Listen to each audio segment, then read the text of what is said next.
If you grew up in the 90s, Carmageddon wasn't just a racing game. It was a forbidden fruit.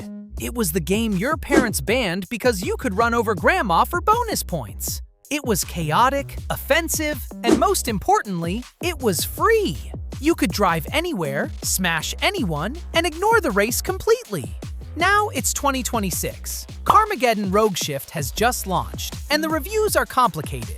Currently sitting at a mixed rating on Steam, this game is tearing the community apart. Is it a bad game? No. But is it a bad Carmageddon game? That is the real question. Today, we are giving you the 100% honest review. We're talking about the missing features, the controversial censorship, and why this might be the most divisive reboot of the year. Buckle up. Let's start with what actually works, because 34 Big Things, the devs behind Redout, know how to make cars feel fast.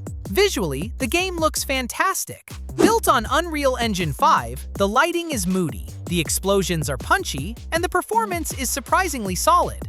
Even on the Steam Deck or the Series S, it holds a steady frame rate, which is rare for a UE5 launch. The combat itself is satisfying in an arcade way. This isn't a sim, it's a twin-stick shooter on wheels. You have machine guns, rocket launchers, and a dedicated ram button that feels crunchy when you T-bone an opponent. The roguelite hook is also decent on paper. You pick a car, do a run, die, upgrade your stats with beat coins, and try again.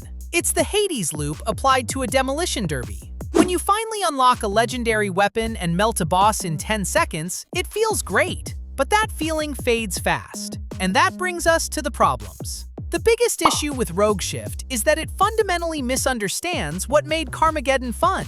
The original games were open world before that was even a buzzword. You could spend hours exploring the map, finding hidden power-ups, and climbing onto rooftops. Rogue Shift deletes all of that. The tracks are linear. You are funneled down a specific path from point A to point B. There is no exploration. There is no getting lost. You are just racing in a tube. And because it's a roguelite, it suffers from extreme repetition. You will race the same 3 environments over and over again just to grind for a 5% damage upgrade. It feels less like a chaotic sandbox and more like a mobile game economy ported to PC. After 3 hours, you have seen basically everything the game has to offer. Now we need to address the 2 elephants in the room.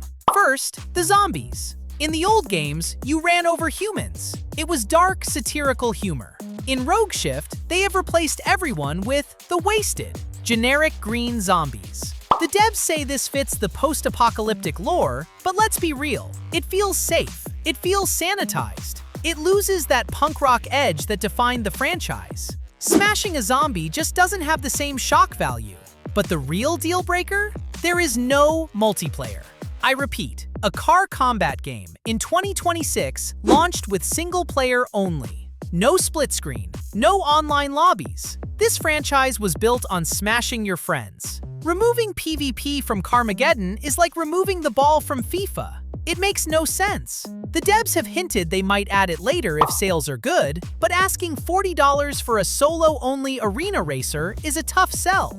So, is Carmageddon Rogue Shift worth your money? If you are looking for Carmageddon 4, a game where you explore huge maps, run over pedestrians, and laugh at the physics with your friends, do not buy this game.